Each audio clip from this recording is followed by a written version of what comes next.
What's going on YouTube? So I know a lot of you on my channel really enjoy the videos over the FT3D and the FT2D since they're so similar. So I decided that I wanted to talk about something else that is kind of cool that not a whole lot of people know about what this radio can do. And that is the backtrack function of the GPS. So what is the backtrack function? So basically these little radios have a GPS in there, and that's mainly for APRS. But it also has a nifty little feature so that you can plug in a location that you're at and you can travel some distance and it will help you get back to that location, and that's called backtrack. So to do that, and there are a couple different ways that you can use the GPS in this thing, and in the future I'm going to go over a couple more little functions that you all might not know about. But basically we're going to make sure that we have a GPS lock, and then we're going to go outside, and after I show you guys how to use this, we're going to demonstrate it. So basically, you can assign 3 different memory channels of a GPS location, and then you can use the GPS screen in the radio to get back to where you need to be. Real quick, if you guys are not subscribed to the channel, please hit the subscribe button below.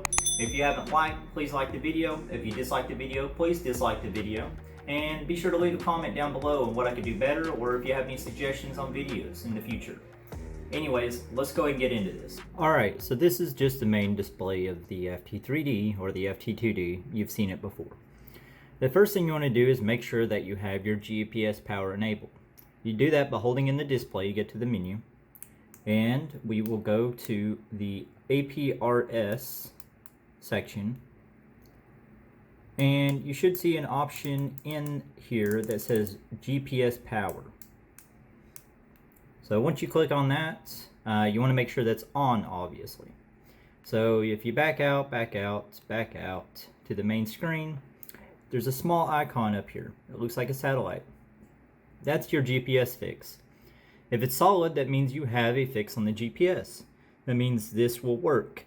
If it's blinking, that means you do not yet have a fix on the GPS and you need to wait before you do.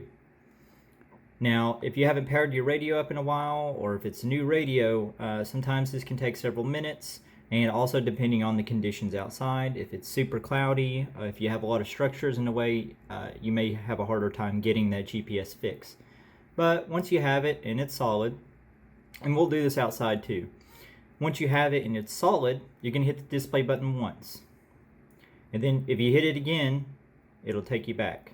So we're going to hit it once, and you're going to come up with this screen here. Now, if we want to register our current position and remember it, you need to hit this arrow down here, and that should turn orange.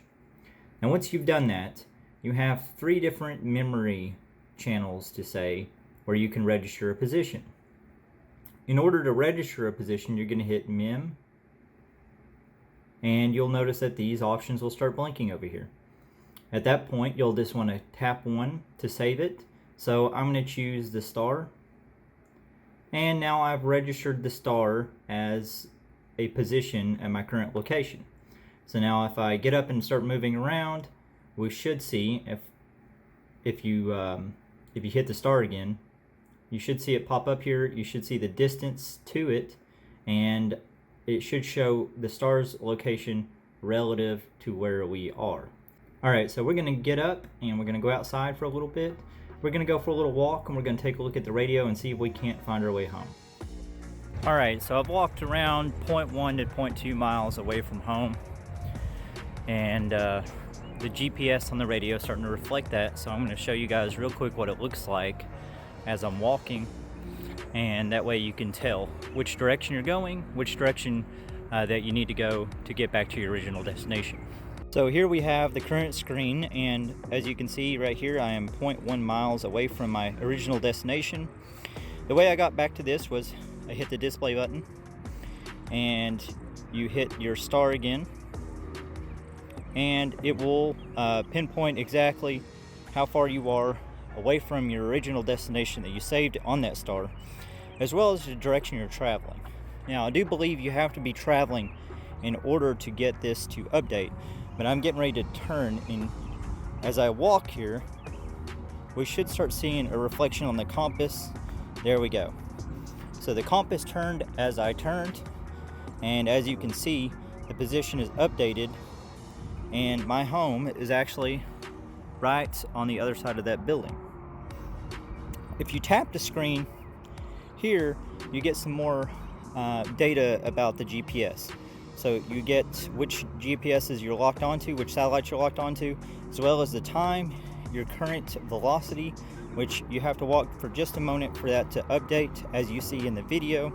If you tap again, it'll bring you back to your original screen. So as you can see, we have a live feed of our current location relative to our original location. And if you'd like to save another point, all you have to do is hit the memory button and then hit the L1 and L2 and do it like that.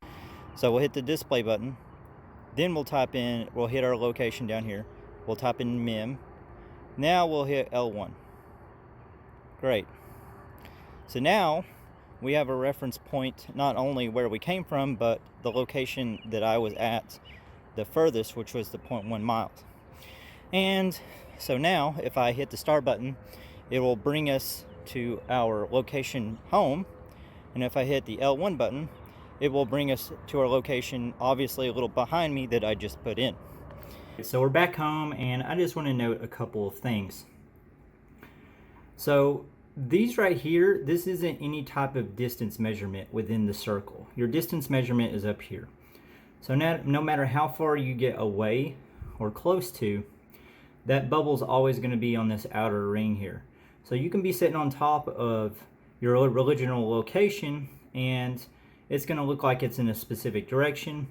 It's really not, but if you are further away, then you're still going to see the angle that you need to take to get to where you need to be. So I'm back at home. This is my original location. This is what it looks like. And this was the point that I was at earlier. So that pretty much wraps it up for this. And I will make a comment now.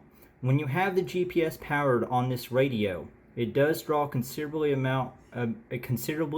higher amount of power than on idle than it typically would, because it's having to get the GPS fix all the time. According to Yace's manual, it is 18 milliamps more draw at any given time. So do be cognizant of that. If you want to turn it off, you can store a position, and I do believe you can turn it off for a while and then turn it back on and retrieve that position back. Anyways, that pretty much covers the backtrack function on the FT3D. Alright, so that sums up how to use the backtrack function on the FT3D. Now if you're hiking or anywhere where you're kind of off-road, or you may not even have a GPS signal, or you don't have internet with your phone, most likely if you're outdoors, the GPS function on the FT3D or the FT2D will work, and that could prove to be very helpful if you're going off-road somewhere and you lose track of where you're at. Now, the power draw is a little higher, so you do need to be cognizant of how much you use it, and I do believe you can turn it off and on. So hopefully somebody found this interesting. I've had a few people ask about the backtrack function on the FT3D. Tune in for next week. We're going to be talking about a little bit more GPS stuff on the FT3D, like logs that you can go back and track where you walked through the computer, so that'll be really cool. Anyways, really appreciate everybody watching. Please make sure to subscribe to the channel, and 73 to you.